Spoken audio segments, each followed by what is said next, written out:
In this video, I will show you how to use Circom in Remix. For this demo, we will use a template project provided by Remix.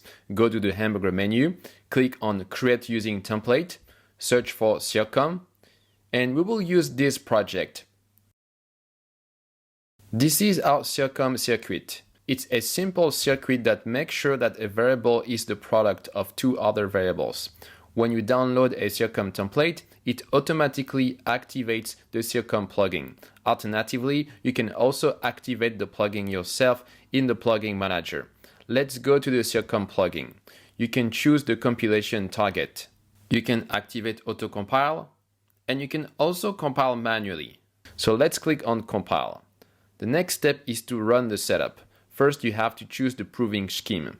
Then you have to choose the p-tau. Choose the lowest number of constraints that will work with your circuit. If you choose a p-tau that is too small for your circuit, the setup will fail. Similarly, if you choose a p-tau that is too large for your circuit, the setup will also fail. If you tick the options Export the verifier solidity contract and the verification key, a pop-up toaster will show the location of these files.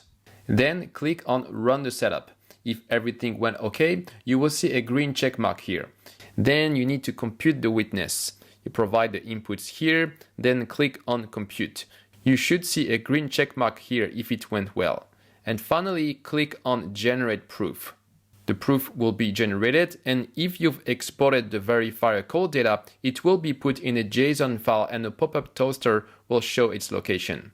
In the terminal, you can see the confirmation that the proof was successfully generated. Once the proof has been generated, you can submit it to the verifier contract. For that, you will need to compile and deploy this Solidity smart contract. Then you will need to execute the verify proof function with the content of verifier call data.json as an argument. As a first side note, if you scroll up to the top of the plugin, there is an optional advanced configuration where you can choose the prime numbers to use. As a second side note, it's also possible to run Circom operations with scripts instead of the GUI. And you can check out the scripts folder of the Circom templates for some script examples. Now you know how to use Circom in Remix. That's it for this video.